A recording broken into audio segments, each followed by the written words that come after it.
आजचा दिवस महत्त्वाचा आहे कारण आजच्या दिवशी जिल्ह्यामध्ये कौल नेमका जनता कुणाला देते आहे हे समजणार आहे आणि त्यावरून पुढची गणित सुद्धा ठरणार आहेत। मग ती महापालिकांची असो किंवा विधानसभेची असो। सर्वोच्च न्यायालयाने ओबीसी आरक्षण स्थगित केल्यानंतर राज्यातील नगरपंचायतीच्या खुल्या झालेल्या जागांवर मतदान पार पडलं। नगरपंचायतीत 81% मतदान झाल्याचा प्राथमिक अंदाज वर्तवण्यात येतोय। आपल्या सगळ्यांना कल्पना आहे 21 डिसेंबरला एक टप्पा मतदानाचा पार पडला आणि 18 जानेवारीला म्हणजे काल दुसरा टप्पा मतदानाचा पार पडला। जिल्हा परिषदेकरता सरासरी 73% मतदान झालंय असा अंदाज आहे। 106 नगरपंचायती, 2 जिल्हा परिषदा आणि पंचायत समिती यांची निवडणूक पार पडलेली आहे। या सगळ्या निवडणुकांचा आज निकाल लागणार आहे। सकाळी 10 वाजल्यापासून मतमोजणीला सुरुवात होतीये। महाराष्ट्रातील 32 जिल्हे, 106 नगरपंचायती आणि 2 जिल्हा परिषदेच्या 105 जागा अशा पंचायत समितीच्या 210 जागांचे निकाल लागत आहेत। हे सगळे निकाल तुम्ही सगळ्यात आधी न्यूज 18 लोकमतवर पाहू शकणार आहात। आज दिवसभर तुम्ही अत्यंत सुटसुटीत स्वरूपाची टॅली सुद्धा आमच्या स्क्रीनवर बघणार आहात। त्या माध्यमातून तुम्हाला या निकालाची परिपूर्ण माहिती मिळेल। आता टॅली म्हणजे काय तर कुठल्या ठिकाणी किती जागा आणि काय निकाल तिथे लागलेले आहेत, कल काय आहेत, कुठली फेरी आणि निकाल काय, हे सगळं या टॅलीच्या माध्यमातून तुम्हाला मिळणार आहे। आता टॅली मधून तुम्हाला कशी माहिती मिळेल, चला आपण टॅली विषयी आधी जाणून घेऊया। विशाल, आपण आपल्या प्रेक्षकांना टॅली ती कुठे दिसणार, कशी दिसणार आणि कसं समजून घ्यायचे निकाल हे सुद्धा सांगूया। सगळ्यात आधी तर या टॉप टॅली मध्ये म्हणजे वरच्या बाजूला तुम्हाला एक वेगवेगळ्या रंगांची पट्टी दिसते आहे, तर या टॉप टॅली मध्ये तुम्हाला कोणती माहिती मिळेल ते जाणून घेऊया। टॉप टॅली मध्ये तुम्हाला राज्यातील 106 नगरपंचायतींचे निकाल कळणार आहेत। कोणत्या राजकीय पक्षांना किती नगरपतींचा कल मिळेल हे तुम्हाला स्पष्टपणे कळणार आहे। नगरपंचायतीसोबत तुम्हाला टॉप टॅली मध्ये भंडारा आणि गोंदिया जिल्हा परिषदा आणि पंचायत समितीचे कौल कळणार आहेत। आता बॉटम टॅली विषयी जाणून घेऊया। विषम, बॉटम टॅली म्हणजे आपल्या पूर्ण स्क्रीनवर खाली जी पट्टी जाते आहे ती बॉटम टॅली।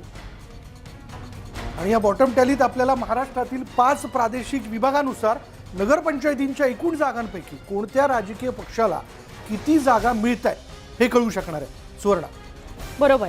आता साइड टॅली विषयी सुद्धा प्रेक्षकांना आपण सांगूया। विशाल, साइड टॅली म्हणजे तुमच्या स्क्रीनच्या एका बाजूला तुम्हाला एक टॅली दिसते, ती टॅली म्हणजे साइड टॅली। त्या ठिकाणी तुम्हाला जिल्ह्यानुसार प्रत्येक पक्षाची कामगिरी कळणार आहे। तुमच्या जिल्ह्यातील नगरपंचायतींमध्ये कोणता पक्ष आघाडीवर आहे यात सेकंदाची अपडेट तुम्ही पाहू शकणार आहात। म्हणजे एका बाजूला तुम्हाला ओव्हरऑल टॅली दिसेल जी टॉप टॅली असेल, त्यानंतर तुम्हाला साइड टॅली दिसणार आहे जिथे तुम्हाला पक्षासंदर्भातली माहिती कळू शकेल, पक्षांतर्गत काय सुरू आहे ते कळू शकेल। आणि बॉटम टॅली जी आहे तिथे तुम्हाला प्रादेशिक गोष्टींविषयी अधिक माहिती मिळू शकणार आहे। नागपूरमध्ये आज हिंगणा आणि कुही या 2 नगरपंचायतींच्या निवडणुकीची मतमोजणी होते आहे। सकाळी 10 वाजता मतमोजणीला सुरुवात होते। 11 वाजतापर्यंत निकालाचं थोडंफार चित्र स्पष्ट होईल। भाजप आणि काँग्रेस या दोन्ही पक्षांकरता या निवडणुका प्रतिष्ठेच्या आहेत। भाजपकडून चंद्रशेखर बावनकुळे तर काँग्रेसकडून मंत्री सुनील केदार यांची प्रतिष्ठा पणाला लागलेली आहे।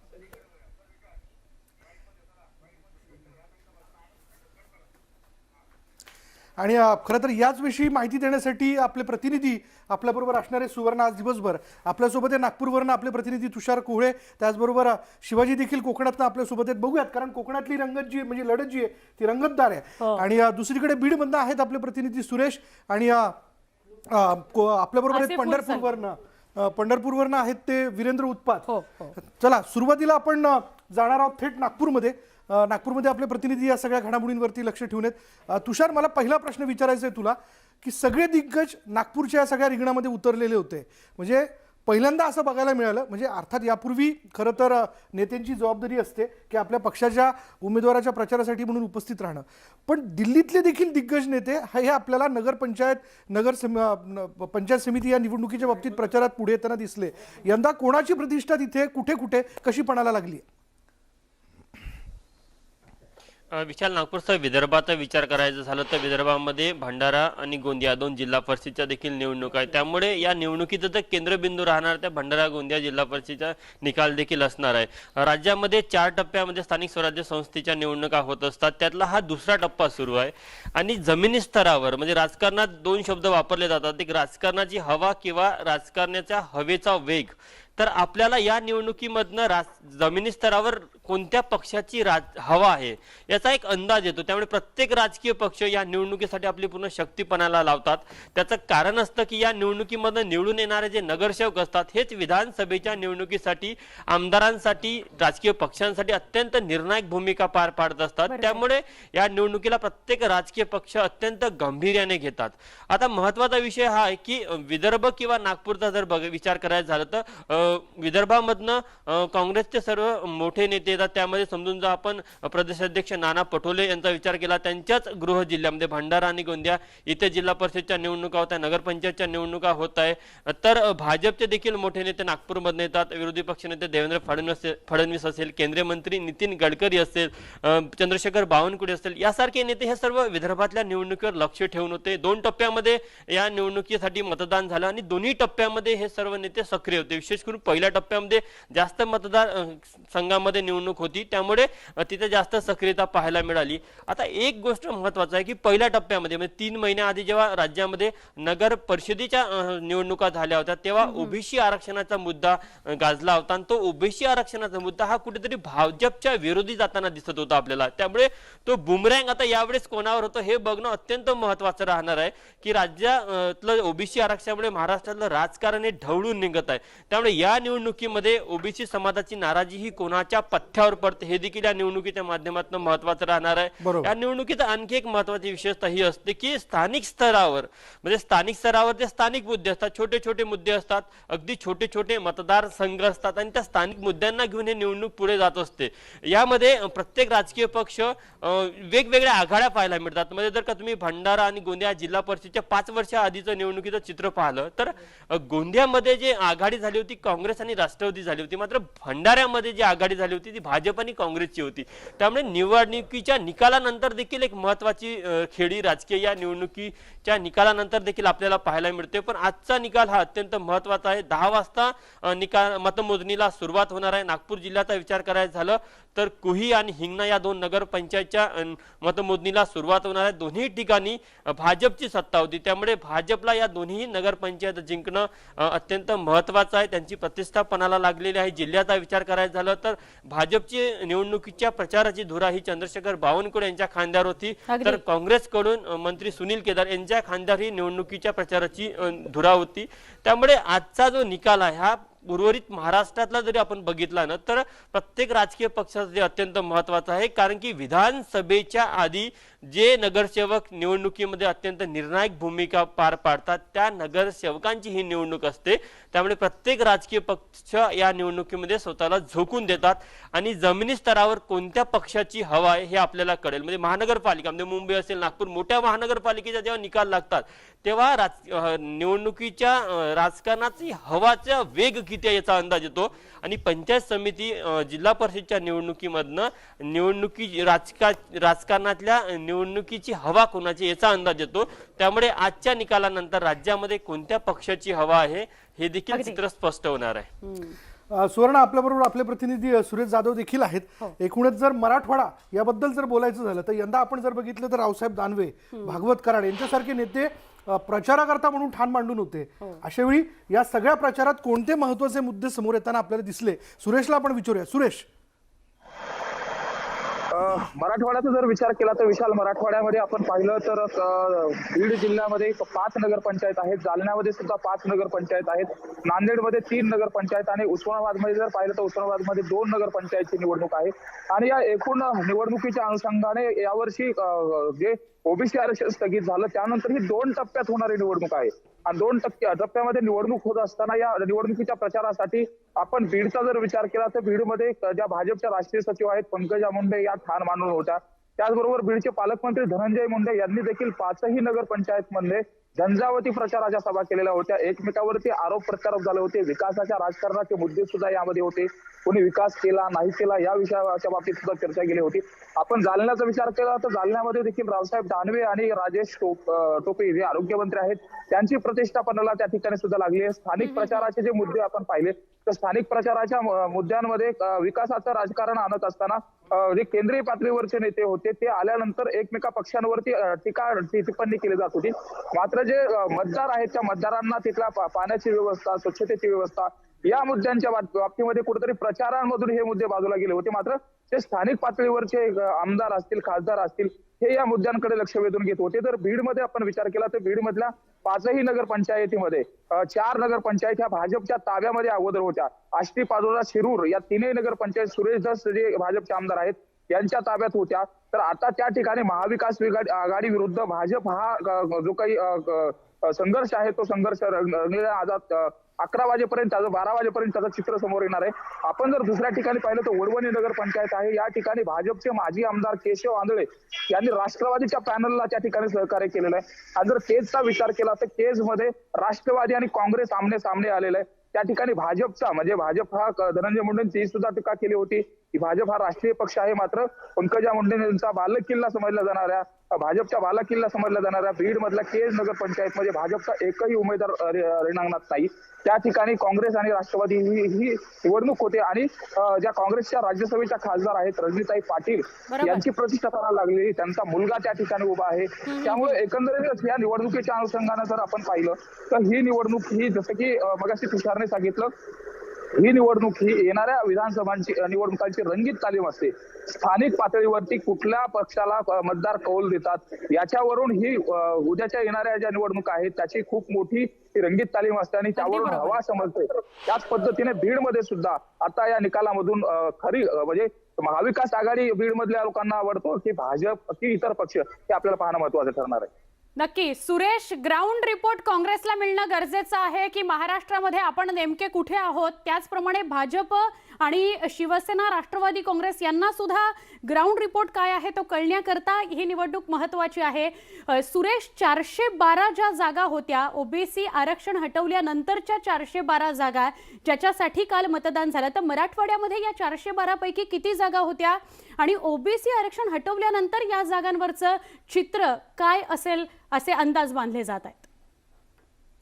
बीड जिल्ह्यामध्ये आपण 5 नगरपंचायत मधल्या प्रत्येक ठिकाणच्या 4-4 जागा म्हणजे 20 जागा होत्या. जालन्यामध्ये जर आपण पाहिलं तर जालन्यामधल्या देखील 20 जागा.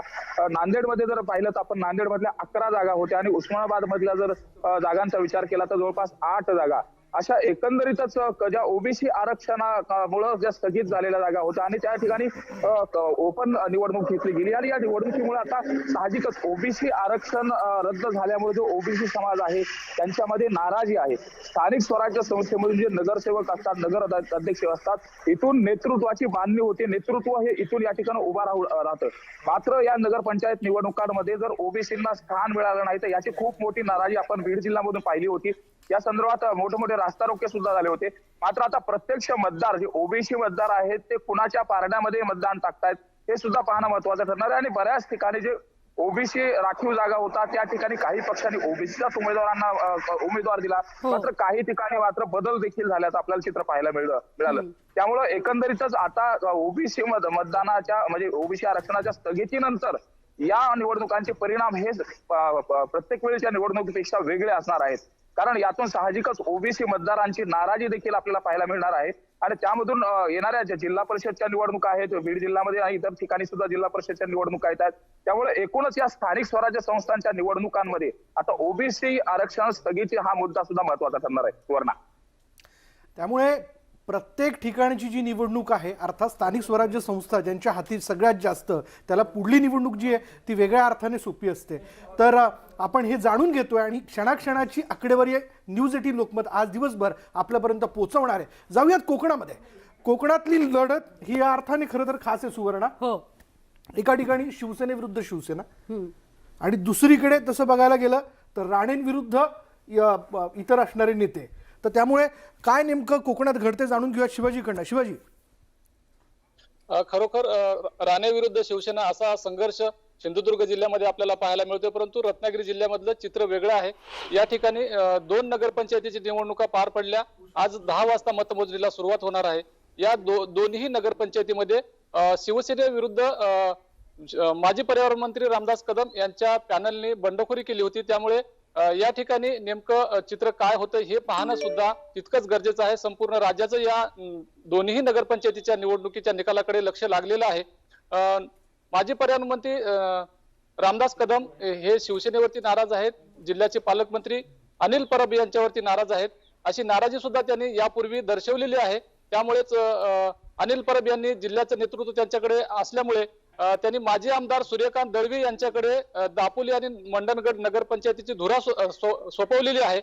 आणि त्यामुळेच कुठेतरी जे विद्यमान आमदार आहेत योगेश कदम, माजी पर्यावरण मंत्री रामदास कदम पिता पुत्र नाराज झालेत आणि त्यांनी त्यांच्या समर्थकाचं एक पॅनल उभं केलंय। त्यामुळे या ठिकाणी शिवसेना विरुद्ध शिवसेना असा संघर्ष आपल्याला पाहायला मिळतोय। राज्यात नव्हे ते कुठे नव्हे ते दापोलीमध्ये राष्ट्रवादी आणि शिवसेनेची आघाडी झालेली आहे। या आघाडीवरूनच भविष्याचे बांधणी त्यांची राष्ट्रवादीची आणि शिवसेनेची होणार आहे, परंतु या ठिकाणी खरोखरच ही आघाडी यशस्वी होते का हे सुद्धा पाहणं तितकंच महत्वाचं आहे। राष्ट्रवादीचे जे खासदार आहेत सुनील तटकरे यांनी मध्यस्थी करून दापोली आणि मंडणगड या दोन्ही नगरपंचायतीमध्ये शिवसेना आणि राष्ट्रवादीची आघाडीची मोठ बांधलेली आहे, परंतु या ठिकाणी सुनील तटकरे असतील किंवा अनिल परब असतील किंवा माजी पर्यावरण मंत्री रामदास कदम असतील, या तीनही बड्या नेत्यांची प्रतिष्ठा पणाला लागलेली आहे। रायगडमध्ये सुद्धा चित्र फारसं वेगळं नाही। रायगड हा शेकापचा बालेकिल्ला आहे आणि शेकापच्या बालेकिल्ल्यामध्ये राष्ट्रवादीची मोठ्या प्रमाणामध्ये आगेकूच होते आणि या ठिकाणी शिवसेना, शेकाप आणि राष्ट्रवादी तीनही पक्ष स्वतंत्रपणे निवडणुकीला सामोरे जात आहेत। मानगाव आणि पोलादपूर हा शिवसेनेचा बालेकिल्ला म्हणून ओळखला जातो। या बालेकिल्ल्यामध्ये राष्ट्रवादीने गेल्या निवडणुकीमध्ये मोठ्या प्रमाणात मुसंडी मारली होती। गेल्या वेळेस सुद्धा राष्ट्रवादीला फारसं यश मिळालं होतं, परंतु आता या जिल्ह्याच्या पालकमंत्री आदित्य तटकरे आहेत आणि आदित्य तटकरेंच्या नेतृत्वाखाली आता रायगडमध्ये 6 नगरपंचायतीच्या निवडणुका पार पडल्यात आणि या 6 निवडणुकीच्या नगरपंचायतीमध्ये राष्ट्रवादी कितपत यश मिळवते यावरती आदित्य तटकरे यांचं भवितव्य ठरणार आहे, त्यांचं वर्चस्व ठरणार आहे। रायगड असेल, रत्नागिरी असेल, सिंधुदुर्ग असेल, या तीनही जिल्ह्यामध्ये शिवसेना मोठ्या प्रमाणामध्ये आघाडी घेताना आपल्याला पाहायला मिळते। सिंधुदुर्ग जिल्ह्याचे पालकमंत्री उदय सामंत यांनी सिंधुदुर्ग जिल्ह्यामध्ये ठाण मांडलं होतं, त्यांनी झंझावाती प्रचार सुद्धा केला होता। त्यामुळे सिंधुदुर्ग जिल्ह्यामधला जो संघर्ष आहे नारायण राणे विरुद्ध शिवसेना अशा प्रकारचा संघर्ष आपल्याला पाहायला मिळाला। नारायण राणे केंद्रात मंत्री झाल्यानंतर पहिल्यांदाच या स्थानिक स्वराज्य संस्थेच्या निवडणुका होत आहेत, त्यामुळे नारायण राणे यांची प्रतिष्ठा सुद्धा पणाला लागलेली आहे।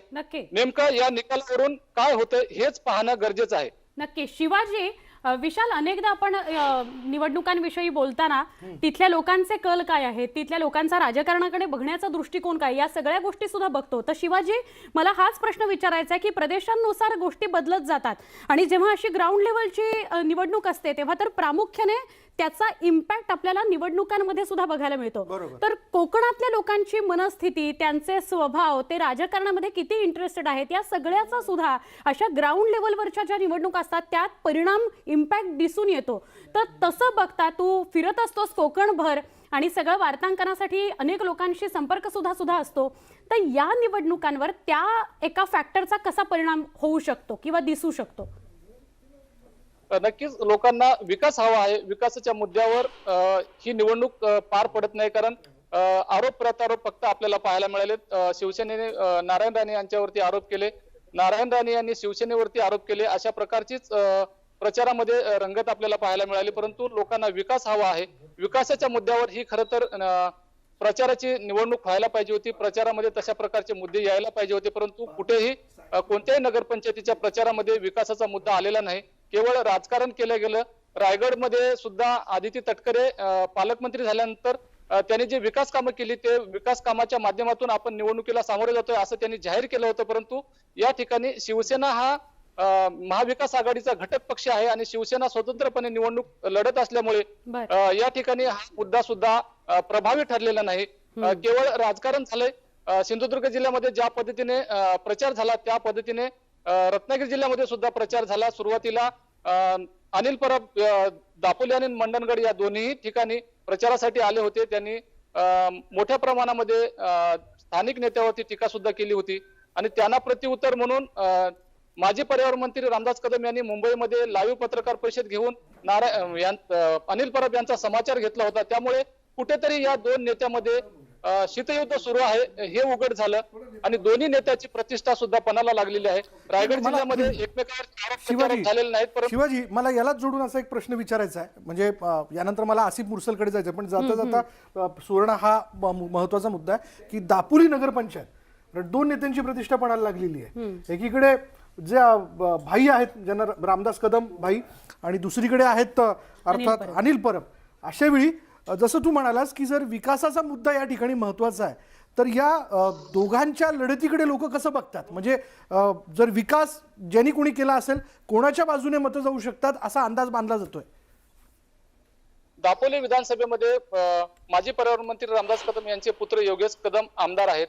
गेले 2 वर्ष त्यांनी विकास कामं केलेली आहेत. त्या विकास कामाच्या जोरावरतीच जी स्वतंत्र बंडखोर जे पॅनल आहे त्या पॅनलला भरघोस मताने विजय करावा अशा प्रकारचं आव्हान त्यांनी प्रत्यक्षपणे केलेलं नाही. परंतु त्यांचे जे समर्थक आहेत समर्थकाच्या माध्यमातून अशा प्रकारचं सांगितलं जात होतं. रामदास भाई कदम यांनी कोकणचा विकास केलेला आहे. योगेश कदम गेले 2 वर्ष चांगलं काम करतायत. योगेश कदम यांना पाठिंबा देण्यासाठी तुम्ही मदत करा, मतदान करा अशा प्रकारचं आवाहन सुद्धा केलं जात होतं. परंतु या निवडणुकीमध्ये रामदास कदम किंवा योगेश कदम प्रत्यक्ष प्रचारामध्ये कुठेही उतरले नाहीत. परंतु शिवसेनेचे जे मंत्री आहेत अनिल परब हे दोन्ही नगरपंचायतीच्या प्रचारामध्ये येऊन गेले. माजी आमदार सूर्यकांत दळवी यांच्याकडे धुरा सोपवल्यानंतर सूर्यकांत दळवी यांनी मोठ्या प्रमाणामध्ये या दोन्ही नगरपंचायतीमध्ये प्रचार केला. गेले 25 वर्ष माजी आमदार सूर्यकांत दळवी या मतदारसंघाचं नेतृत्व केलं होतं. ते आमदार होते आणि त्यामुळेच कुठेतरी त्यांना राजकारणातला खडा ना खडा माहिती आहे आणि याचा फायदा सुद्धा शिवसेनेला होण्याची शक्यता आहे. परंतु रामदास कदम यांच्या समर्थकांनी बंडखोरी केलेली आहे. परंतु फारसं त्यांना यश येईल असं वाटत नाही. आता 10 वाजल्यानंतर निकाल नेमका काय लागतो आणि कोणाची प्रतिष्ठा पणाला लागते हे सुद्धा आपल्याला कळून येईल. परंतु सध्या तरी शिवाजी, तुम्ही सगळेच आपले प्रतिनिधी महाराष्ट्रभरात आता वार्तांकनासाठी उपस्थित आहेत. आपण सगळं अपडेट आपल्या प्रेक्षकांना विशाल देणार आहोत आणि आज या सगळ्यांसाठी आपल्यासाठी सुद्धा अत्यंत महत्त्वाचा दिवस आहे. त्यामुळे टायरिंग दिवस आणि अपडेट देण्यासाठी घाई करण्याचा आजचा दिवस आहे. आपण आपल्या वेगवेगळ्या प्रतिनिधींकडनं माहिती घेण्याचा प्रयत्न करतोय. 1638 जागा ज्याचे निकाल आज येणार आहेत. खरं तर 1802 जागांसाठी मतमोजणी झाली, पण 1638 जागा म्हणजे मला वाटतं शिर्डीच्या 11 जागा ज्याचे निकाल आज येत नाहीयेत आणि 154 होत नाही. सुरक्षेच्या 154 जागांसाठी गडचिरोलीत होत नाहीये. त्यामुळे साधारणपणे 1802 जागांपैकी जवळपास 1638 जागांचे निकाल सगळ्यात आधी आणि अपडेट आम्ही तुमच्यापर्यंत पोहोचवणार आहोत. सुवर्ण, सांगली जिल्हा याकडे जाऊयात. बघ ना, सांगली जिल्हा जर तू बघितलं तर रोहित आर पाटील म्हणजे आर पाटील यांच्यानंतर त्यांच्या घरातलं पुढलं नेतृत्व ज्याच्याकडे बघितलं जातंय. त्याच्यानंतर संजय काका पाटील जे भाजपचे खासदार आहेत. त्यानंतर राज्याचे मंत्री विश्वजित कदम आणि गोपीचंद पडळकर. गोपीचंद पडळकर या वर्षभरात तर खूपच चर्चेत राहिले. ओबीसी आरक्षणाचा मुद्दा असेल किंवा इतर अनेक मुद्द्यांसाठी फार आघाडीवर होते ते. तोफ टाकत असतात का आणि आता त्याचा मतात काही परिवर्तन होतं का? मतदार येतात का त्यांच्याकडे धावून? ते बघणं महत्वाचं ठरणार आहे. जाऊयात आसिफकडे. आसिफ, आपण पाहिला की दिग्गज नेते सांगली जिल्ह्याच्या या सगळ्या नगरपंचायत पंचायत समिती या निवडणुकींच्या संदर्भात आपल्याला वर्तुळात बघायला मिळाले. तर एकूण कोणते महत्वाचे मुद्दे या सगळ्या प्रचारात प्रभावी ठरले आणि काय वाटते, काय अंदाज बांधले जातात? विशाल, एकूणच बघितलं की सांगली जिल्ह्यात 3 नगरपंचायतींना आज निकाल लागणार आहे की मतमोजणी होणार आहे. काही थोड्या वेळात त्याची मतमोजणी सुरुवात होईल. परंतु सगळ्यात लक्षवेधी ठरलेली ती कवठेमंकाळची नगरपंचायत. या ठिकाणी स्वर्गीय आर पाटील यांचे चिरंजीव रोहित पाटील हे राष्ट्रवादीकडून एकटे लढत आहेत. त्यांच्या विरोधात भाजपचे खासदार संजय काका पाटील, माजी मंत्री अजितराव घोरपडे, शिवसेना नेते आहेत ते, आणि राष्ट्रवादीचे काही गट अशा विरुद्ध जी काही एक शेतकरी विकास आघाडीच्या विरोधात राष्ट्रवादी असं चित्र पाहायला मिळालं. कारण का चर्चेत राहिला तो रोहित आर पाटलांचा मुद्दा की मी आता सध्या 21 वर्षाला आहे आणि 25 वर्षापर्यंत सर्वांना काही संपवतो.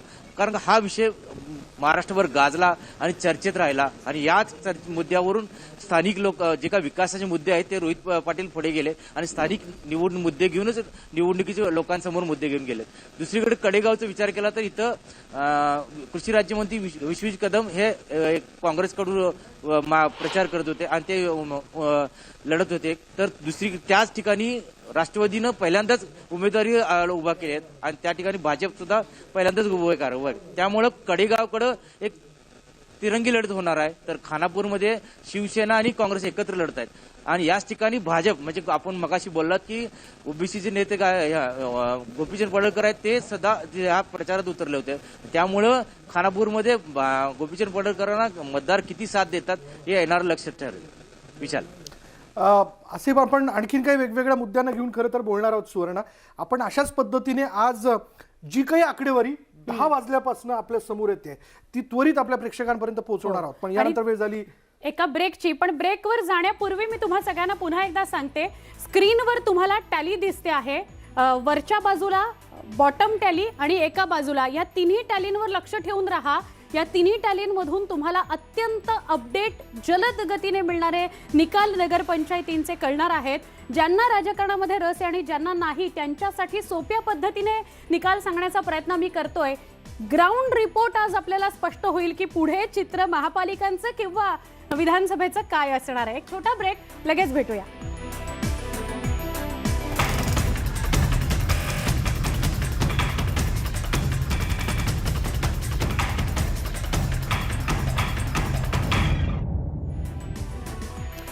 ब्रेकनंतर पुन्हा एकदा आपलं सगळ्यांचं स्वागत. आपण बघतोय कौल कुणालाच्या माध्यमातून जिल्हा परिषद, नगरपंचायत आणि पंचायत समिती यामध्ये म्हणजे या स्थानिक स्वराज्य संस्थांच्या निवडणुकीत कोणाला कशा पद्धतीने कौल मिळतोय. खरंय, कौल कुणाला आपण बघणार आहोत. दिवसभरामध्ये किती आणि कसे निकाल येतात ते सगळे जलद गतीने तुमच्यापर्यंत पोहोचवायचे आहेत.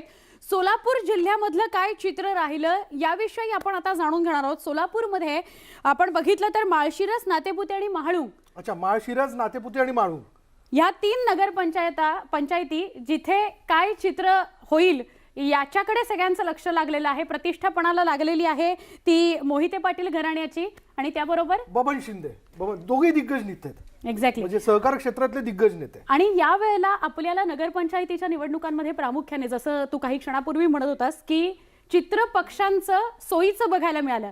कुठे भाजप आणि मनसे म्हणजे पक्षभेद विसरून, म्हणजे प्रेक्षकांना एक लक्षात घ्या की पक्षभेद विसरून यंदा काही ठिकाणी भाजप मनसे एकत्र आलेत, काही ठिकाणी आपल्याला काँग्रेस स्वतंत्रपणे लढताना दिसतंय, शिवसेना राष्ट्रवादी एकत्र आहे.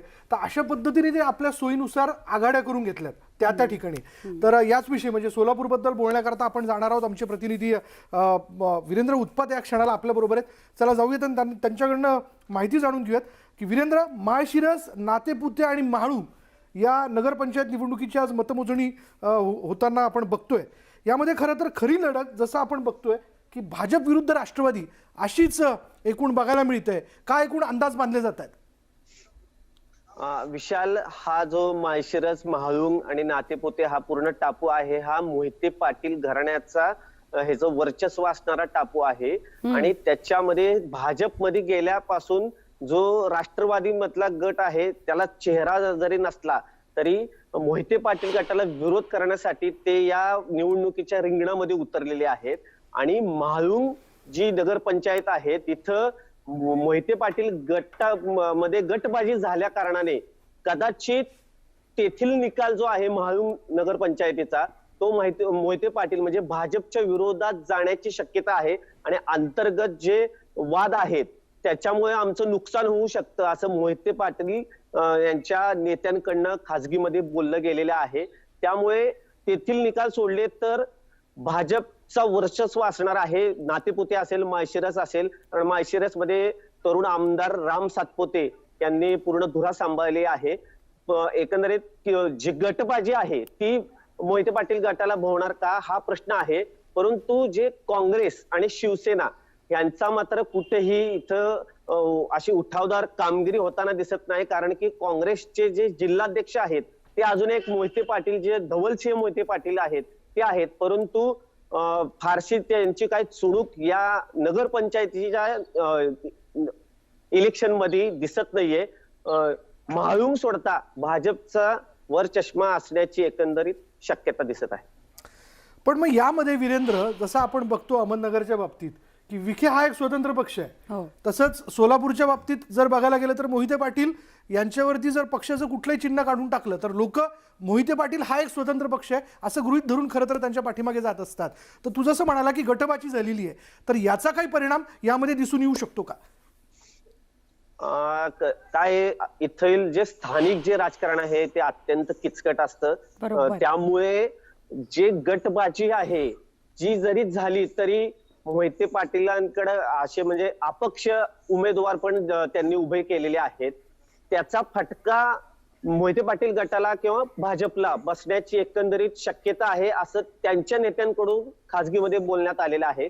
कारण की जी उफाळून आली एकदम गटबाजी आणि ओबीसीच्या जागेमुळे जे 4 जागांच्या नंतर मतदान झालं, त्याच्यामुळे हे कदाचित होण्याची शक्यता आहे. सुवर्ण नक्की.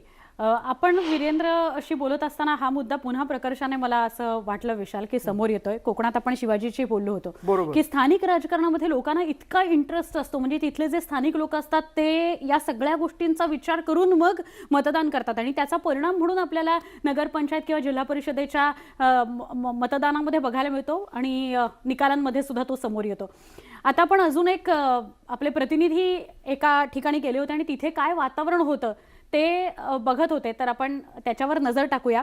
नगरपंचायत निवडणुकांविषयी आपण बोलतोय, त्याचे कल जाणून घेणार आहोत. 10 वाजता मतमोजणीचे निकाल यायला सुरुवात होईल, मतमोजणी व्हायला सुरुवात होईल. नगर जिल्ह्यातील कर्जत आणि पारनेर या नगरपंचायत निवडणुकीच्या मतमोजणीला काही वेळात सुरुवात होतीये. 17 जागांकरता 21 डिसेंबरला आणि 18 जानेवारीला अशा 2 टप्प्यांमध्ये मतदान प्रक्रिया पार पडली. कर्जत नगरपंचायत निवडणुकीमध्ये राष्ट्रवादी काँग्रेसचे आमदार रोहित पवार आणि भाजपचे माजी मंत्री राम शिंदे यांची प्रतिष्ठा पणाला लागली आहे. काय चित्र या ठिकाणी पाहूयात. अहमदनगर जिल्ह्यामध्ये 3 नगरपंचायतमध्ये निवडणुका होत आहे. या तिन्ही ठिकाणी चुरशीची लढत आहे. पण प्रामुख्याने पाहायला गेलं तर कर्जत जामखेड मतदारसंघामध्ये रोहित पवार विरुद्ध माजी मंत्री राम शिंदे यांची लढत पाहायला मिळेल. कारण याच्यामध्ये यांनी इतकी चुरशीची केली होती की मोठे मोठे नेते या ठिकाणी आले होते. तर पारनेर मतदारसंघामध्ये निलेश लंके विरुद्ध माजी आमदार जे आहे विजय रावटी यांनी त्या निवडणुका ज्या प्रचार केल्या. तर आपण आहोत अहमदनगरच्या कर्जत जामखेड मतदारसंघामध्ये याच्यामध्ये निवडणूक होणार आहे. त्यामध्ये राम शिंदे असो किंवा रोहित पवार असो यांनी आपापल्या पक्षाचे मोठमोठे नेते या ठिकाणी आणले होते. त्यांची ह्या ठिकाणी सभा आल्या होत्या. त्या सभामध्ये या निवडणुकांमध्ये पाहायला गेलं तर साम दाम दंडभेद केल्याचा आरोप होत आहे. पण आज जनता कोणाला कौल देईन हे थोड्याच वेळात काउंटिंग सुरू होणार आहे आणि आज 12-1 वाजेपर्यंत असा निकाल आल्यावरती कोण आपला गड राखतं. कारण याच्यामध्ये विधानसभेच्या निवडणुकांमध्ये या जे वोटिंग असतं याचा बरोबर फायदा होत असतो. जर्नलिस्ट शिवमसह साहेबराव कोकणे, न्यूज 18 लोकमत, अहमदनगर. आपण कौल कुणाला मिळतो या सगळ्या घडामोडी तर बघूच या. मात्र वर्ध्यामधून एक अत्यंत महत्त्वाची बातमी येते. ती बातमी आपण बघणार आहोत. वर्ध्याच्या आर्वीतील गर्भपात प्रकरणासंदर्भातली ही बातमी आहे. डॉक्टर नीरज कदम याला सेवेतून बडतर्फ करण्यात आलेलं आहे. आर्वीच्या उपजिल्हा रुग्णालयामध्ये कंत्राटी स्त्रीरोग तज्ज्ञ म्हणून ते कार्यरत होते. त्यांना पदावरून हटवण्यात आलेलं आहे. जिल्हा परिषद मुख्य कार्यकारी अधिकाऱ्यांनी आदेश दिलेले आहेत आणि त्यांना बडतर्फ करण्यात आलेलं आहे. वैद्यकीय कचऱ्याची विल्हेवाट न लावल्याप्रकरणी नगरपालिकेने कदम यांच्या रुग्णालयाला नोटीसही बजावलेली आहे. डॉक्टर नीरज कदम यांना ताब्यात घेण्यात आलेलं होतं. एकूण 6 जणांना आतापर्यंत या सगळ्या प्रकरणामध्ये अटक झालेली आहे. त्यानंतर डॉक्टर नीरज कदम यांना परत रुग्णालयात नेलं गेलं. तिथे त्यांची चौकशी करण्यात आली.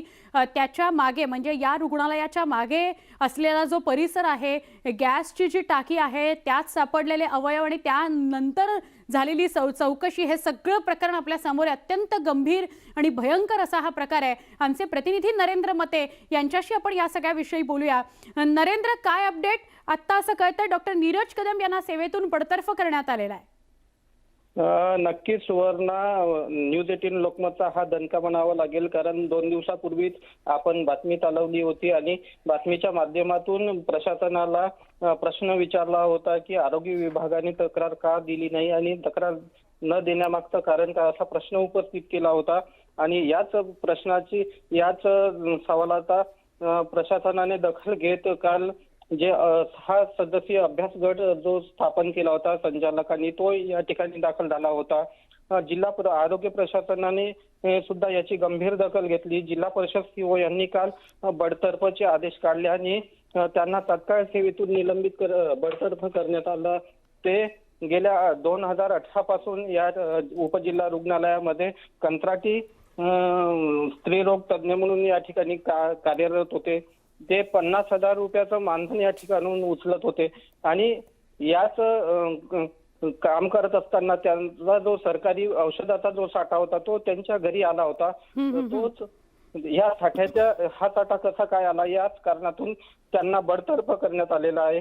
एकंदरीतच हा न्यूज 18 लोकमतचा मोठा दणका म्हणावा लागेल आणि मोठं यश म्हणावं लागेल, कारण हे जे प्रकरण आहे गेल्या 8 दिवसापासून न्यूज 18 लोकमतने लावून धरलं होतं, प्रशासनाला जाग आणण्याचं काम केलं होतं आणि याच मोठं यश आता आपल्याला मिळालेलं आहे. नक्की नरेंद्र, धन्यवाद ही माहिती दिल्याबद्दल. आणि विशाल, जसं नरेंद्र सांगत होते की आपण हे आर्वीचं जे प्रकरण आहे खरं तर संतापजनक आणि गंभीरच घटना आहे ही, आणि म्हणून वारंवार आपण त्याचे सगळे अपडेट्स आपल्या प्रेक्षकांना देत होतो.